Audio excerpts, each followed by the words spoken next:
नमस्कार विद्यार्थियों, बिहारी के दोहों की हम व्याख्या कर रहे थे। उसी क्रम में हम आगे बढ़ते हैं। बिहारी सस्सई से अगला दोहा है, कागद पर लिखत न बनत, कहत संदेशु लजात, कहिए सबु तेरो हियो, मेरे हिये की बात। प्रोषित पति का नायिका की मनोदशा का इसमें चित्रण किया गया है, उसका वर्णन किया गया है। प्रोषित पति का नायिका है जिसका प्रियतम, जिसका पति परदेश चला गया हो, अन्यत्र हो, उसके साथ ना हो। अब नायिका अपने मन के जो भाव हैं, जो अपनी विरह स्थिति है, उसको नायक तक पहुंचाना चाहती है और वो जो है वो संदेश नायक को संदेश देती है। लेकिन क्या होता है, किस कारण से वो संदेश नहीं दे पाती है, नहीं लिख पाती है अपने प्रियतम को पत्र, उसी का इसमें वर्णन किया गया है। कागज पर लिखत न बनत, नायिका कहती है कि मैं अपने प्रियतम को कागज पर लिख करके पत्र भेज नहीं पा रही हूँ, इसलिए क्योंकि नायिका विरह अग्नि में जल रही है और इसीलिए प्रियतम से उसका विरह है और इसी कारण कभी उसके हाथ पैर, वो इतनी कृशकाय हो गई है, इतनी कमज़ोर हो गई है कि उसके हाथ पैर कांपते हैं, उसे बेचैनी रहती है तो पसीना भी आता है, अश्रु बहते रहते हैं, रोती रहती है वो विरह में। और इसी कारण से ऐसी जब उसकी स्थिति है तो वो शारीरिक रूप से कमज़ोर हो गई है और इसी कारण वो कागज पर लिखत न बनत, कागज पर उससे कुछ भी लिखा नहीं जा रहा है। कह संदेश लजात, और अगर वो अपने मन के जो भाव हैं, जो प्रेम की बातें अपने प्रियतम को कहना चाहती है, वो अगर वो कह कर के दूत को या दूती को कह रही है तो उसे लज्जा आती है, उसे शर्म महसूस होती है, इसलिए वो उसको साक्षात कह भी नहीं पा रही है। अब वो अपने मन में ही अपने प्रियतम से कह रही है कि मेरी बड़ी ही स्थिति खराब हो रही है, न तो मैं अपना संदेश लिख पा रही हूँ और ना ही मैं कह पा रही हूँ। कहते समय मुझे लज्जा आती है और लिखते समय मेरे हाथ कांपते हैं। कहिए सब तेरो हियो, मेरे हिये की बात। इसीलिए फिर वो दूत से कहती है कि नायक से जाकर कह देना कि जो उसके हृदय की जितनी भी बातें हैं वही सब मेरे हृदय की भी बातें हैं।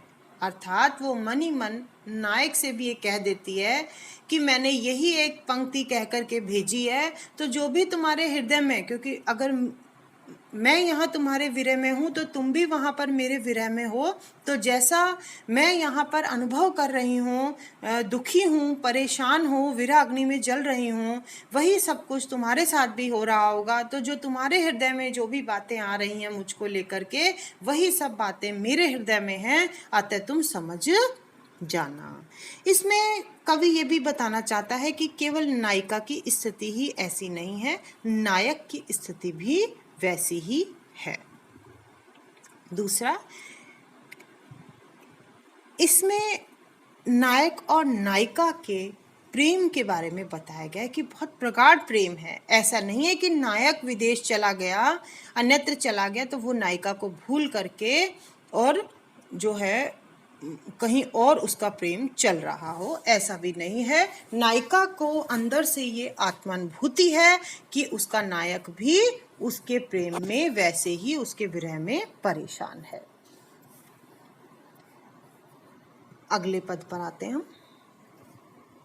बंधु भय का दीन के, को तार्यो रघुराई, टूठे टूठे फिरत हो, झूठे बिरद कहाई। बंधु भय का दीन के, इसमें बिहारी जी भक्ति संबंधी दोहा है। ये बिहारी जी ईश्वर से कहते हैं कि वो इस संसार में दीन दुखियों के दुखों को दूर करने के लिए आते हैं और यश कमा करके चले जाते हैं। पर बिहारी जी मानते हैं कि जितना भी ईश्वर ने यश कमाया आज तक कि बड़े वो दीन बंधु हैं, दीनों के पालक हैं, उनका उद्धार करने वाले, ये सब गलत था। क्योंकि वास्तविक दीन दुखी तो मैं हूं और मेरा आज तक आपने उद्धार ही नहीं किया, तो इसका मतलब यह है कि वो सब कुछ झूठ ही था। इसी प्रसंग में बिहारी जी कहते हैं कि बंधु भय का दीन के। अगर आप दीन दुखियों के बंधु हुए हो तो उससे क्या, मुझे तो उससे कोई भी लाभ नहीं है। को तार्यो रघुराई, मुझे तो नहीं लगता कि आपने, हे रघुराई, आपने दीन दुखियों का उद्धार भी किया होगा। अर्थात बंधु कहे का दीन के, को तार्यो रघुराई, कि आपको जो दीन बंधुओं का रक्षक कहा गया है, उनका उद्धारक कहा गया है, मुझे ऐसा नहीं लगता। टूठे टूठे फिरत हो, टूठे यानी बड़ा ही मतलब संतोष आप प्राप्त करते हैं, संतुष्टि आपको मिलती है। तो टूठे टूठे फिरत हो, आप अपने आप में ही प्रसन्न हुए या संतुष्ट हुए फिरते रहते हो। झूठे बिरद कहाई, बिरद यानी यशगान, झूठे ही अपना यशगान कहते रहते हो या सुनते रहते हो, लेकिन ये सब मुझे तो झूठा ही नजर आता है। कहने का तात्पर्य ये है कि मैं दीन हूँ, दुखी हूँ, लेकिन मेरा आपने उद्धार नहीं किया, और जब तक आप मेरा उद्धार नहीं करेंगे तब तक तो मैं आपके इस यश को और दीन बंधु कहलाने वाले उपनाम को झूठ ही समझता रहूँगा। तो वो यही कहना चाहते हैं कि ईश्वर, हे राम, हे परमात्मा, हे ब्रह्म, आप मेरा उद्धार करो, इस भवसागर से मुझे पार कराओ, इस माया मोह के झंझटों से मुझे मुक्ति दिलाओ। ब्रज भाषा बहुत ही मीठी भाषा है और उसमें कवि ने इस भाषा का प्रयोग करते हुए श्रृंगार, भक्ति, नीति सबके रस को समाहित कर दिया। जो कवि कहना चाहता है वो बिल्कुल इस भाषा के अंदर उसका जो है अभिव्यक्ति मिल गई है। अब हम अगले दोहे पर आते हैं। जब जब वही सुधि कीजिए, तब तब सब सुधि जाई, आँखिनु आँखी लगी रहे, आँखें लागती नाही। कवि कहता है, बिहारी रत्नाकर से यह दोहा लिया गया है, उसी के संकलन में है यह। और एक नायिका जो विरहणी है, जिसका पति उसके पास नहीं है, प्रियतम उसके पास नहीं है, तो उसकी स्थिति का इसमें चित्रण किया गया है। जब जब वे सुधि कीजिए, नायिका अपनी सखी से कहती है कि जब जब मैं अपने प्रियतम की सुधि यानी उसे याद करती हूँ, उसकी स्मृति करती हूँ, तब तब सब सुधि जाई, तब तब मेरी समस्त जो सुधि यानी बुद्धि है वो चली जाती है। याददाश्त, बुद्धि, वो सब चेतना वो चली जाती है। जब मैं अपने प्रियतम को याद करती हूँ तो फिर मुझे कुछ याद नहीं रहता, सारी स्मृति मेरी चली जाती है, बुद्धि चली जाती है, चेतना चली जाती है, याद चली जाती है। एक ही चीज मुझे ध्यान रहती है, अपने प्रियतम का स्मरण।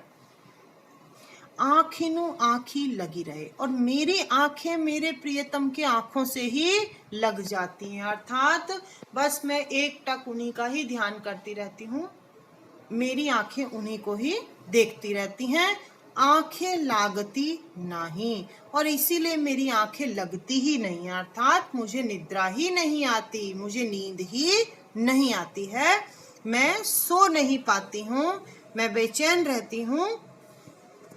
प्रियतम की छवि, रूप, माधुरी मेरे नैनों में बसी रहती है। तो नायिका की विरह स्थिति का इसमें चित्रण किया गया है। अगले दोहे पर आते हैं हम।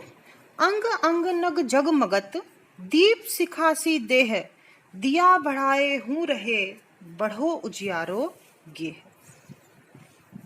इसमें नायिका के सौंदर्य का चित्रण किया गया है उसके शरीर की कांति, उज्जवल रूप का चित्रण किया गया है। एक सखी नायक के पास आती है और नायिका की बढ़ चढ़ करके उसके रूप सौंदर्य की प्रशंसा करती है, उसी का यहाँ वर्णन है। अंग अंग नग जगमगत दीप शिखासी देह। सखी नायक से कहती है कि हमारी नायिका इतनी सुंदर है कि उसका अंग अंग अर्थात उसका प्रत्येक अंग नग यानी नगों के समान जगमगाता है। हीरे जवाहरात नगों के समान उसका शरीर जगमगाता रहता है। दीप शिखासी देह, उसका जो देह है, शरीर है, वो दीप शिखा के समान जो है वो कांति वाला है, चमकता रहता है। और इसीलिए दिया बढ़ाए हूं रहे, जब घर के दिए को बढ़ा देते हैं, अर्थात दिए को बढ़ाना यानी दीपक को बुझा देना, जब दीपक को बुझा देते हैं तो भी बड़ो उजियारो गेह, गेह यानी घर में, तब भी घर में बहुत उजियारा बना रहता है। जब घर के प्रकाश को बुझा दिया जाता है, दीपक को बुझा दिया जाता है, तो भी घर में अंधेरा नहीं होता, उजाला बना ही रहता है। उसका कारण ये है कि नायिका का जो शरीर है वो बहुत प्रकाशवान है, उसमें चमक और प्रकाश है, और इसीलिए उसकी शरीर की आभा से, कांति से पूरे घर में प्रकाश फैला रहता है। बड़ा ही अतिशयोक्ति में नायिका के सौंदर्य का चित्रण किया गया है। नायिका की जो सखी है वो नायक के मन में नायिका के प्रति अत्यंत ही प्रेम जागृत करना चाहती है, और इसीलिए वो इतनी बढ़ा चढ़ा करके नायक के सामने प्रशंसा करती है ताकि नायक का मन ये हो कि वो नायिका को तुरंत ही देखे।